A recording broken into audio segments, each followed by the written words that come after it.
Tell me about One thing Rudolf Feng and Hermann Schmidt. And Well, was I'll it tell you something 1906? from 1908, but I'll tell you what. One thing I do know, and that is they went down at a different time of the year to what we went down. How do I know this? Well, it's quite simple actually, because Hermann Schmidt, who was giving the, who was the narrator of this story, he said they followed the stream down, and this, at the head of this stream, where the influx was, at the influx there was a huge gushing hot springs. Hermann Schmidt said this, right? Yeah. We didn't see any stream. We saw a river. So we must have gone, when we went down in the wet season, this was a river. When they went down, it must have been just a stream. They could have been walking along the bank. Do you understand? Yeah, yeah. So what they saw, when they said they saw vegetation that they'd never seen before, they were seeing it in the low season, in the dry season, when all the flowers and stuff would have been out. It must have been amazing to them. We saw a lot. We did. We flew for hundreds of miles and we didn't see anything like it. Yeah, but we saw a lot. But they must have seen an awful lot because they went in the dry season. And that's what they saw at the going down towards the lake. You think it would be more luxuriant in the dry there's season? two reasons. No, there's another reason why I know they went at a different time. They said they saw around the lake a lot of reeds that had been crushed down. There were no reeds when we went down No, there there. weren't. No. The reeds We saw the must come floating about- islands, though. The reeds must come about in the dry season. Now, I don't know about this, but the people like the professor at Queen's University, he'd be able to tell you, when do reeds grow in the Amazon? What time of the year? People can answer these questions. And you could find out just when it was that Hermann Schmidt and Rudolf Feng went down there. Yeah. I'll tell you something else too. That creature that they ran into it, when they ran into it, I think it was only feeding down in that part of the lake. When it took off, it went off into the opposite direction, way up the other end. And I think that's where they all are.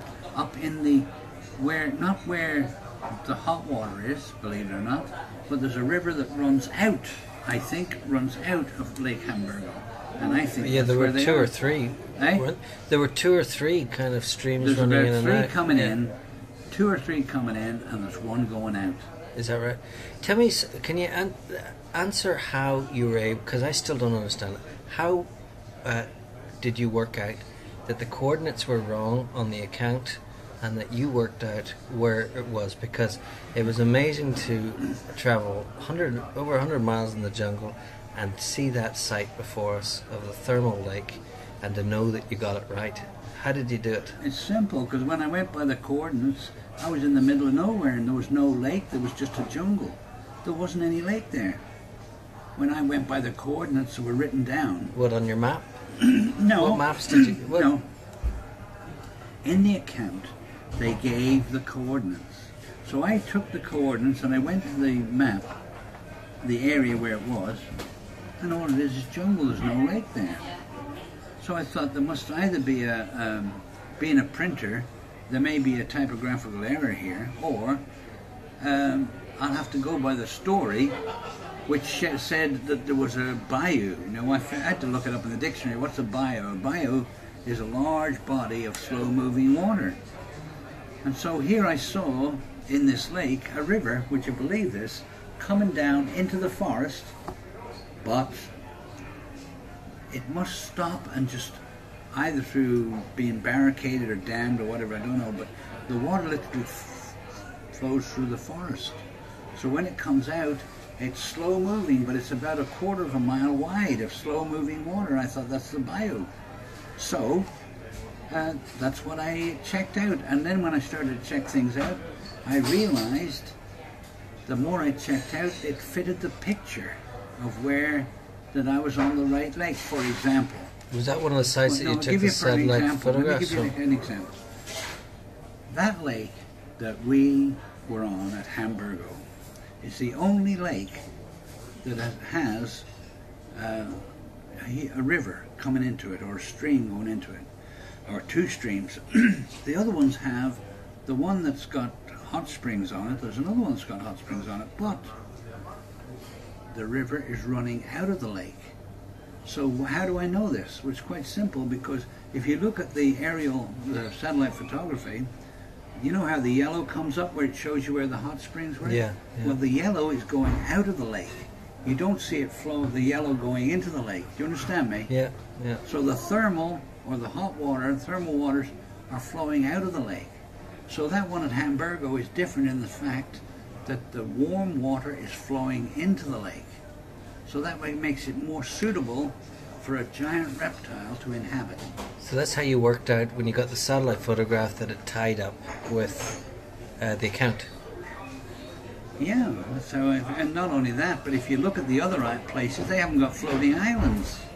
No, that's okay. Hamburgo is the only one that I know of now. I haven't seen them all. Yeah. I've only seen about 5 of them. But the ones that I saw, that I could make out anyway, do not have floating islands. Hamburgo was the only one that had floating islands. Well, I have to say it was a high point of the expedition for me. I just couldn't, when I saw that rise into focus in front of us, and that the yellows and the oranges and the greens, you know, all mixed together in that thermal lake, and to get the coordinates so exact, that was a high point for me. But I'm curious to know whether you were convinced that you had the coordinates right before you got there, or whether you weren't sure until we arrived. Put it this way: the more you go, the further you go, the more you know. And the further that I went in investigating this lake, the more I realized I had the right lake. Because not only do you have a big lake, the biggest lake, but you also have connected to it a huge swamp area. And the swamp area is a place that a creature such as, or like, Mokele-mbembe would inhabit, or like. You know, it likes a large wooded or swampy forest where it can hide, or where it can, I don't know what it does, but that's what they like. See? How convinced are you that Mokele-mbembe actually is in this lake, or the area around this lake? Well, basically I'm going by the story at the moment, and I don't think back in like in today's world, people will drum up a story to make money. They'd even write a lot of rubbish to make a story. But back in those days, 100 years ago, people weren't that bad. I mean, they wouldn't go telling a lot of rubbish. I really think they ran into something. I'm convinced that Hermann Schmidt and Rudolf Fang ran into an unknown creature in that lake. And besides that, all my research points to the fact that there is a creature in there. Doesn't some of it point to other accounts up near in Bolivia and other parts of the region? Yeah, they found... What's the name of that river that runs up? Oh, Madidi, the Madidi River. Yeah. Something huge that resides in the... And was it the Solomeus that they travelled down? What was the river that the... No, what I'm coming to understand is, and I could be wrong on this, I'm feeling my way on a lot of stuff, but the Solomeus, I think, is the Brazilian name for the river, for whatever. Now, I know it's not the Amazon, but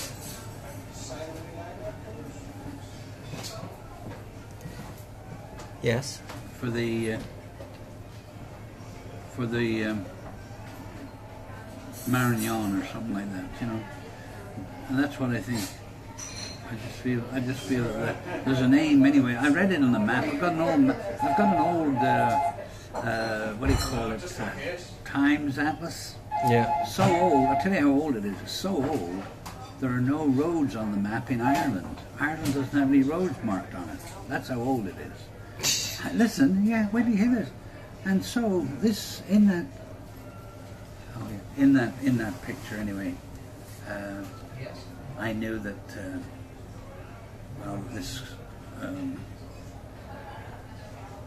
this Solomeus was the names get all changed. Yeah. And so you got to feel your way, you know. Well, you found it. There's no doubt about that. Now we just need to find the creature, the Mokele-mbembe, or the Sirrush, as you call it. Watch out, Mokele-mbembe, we're coming down for you.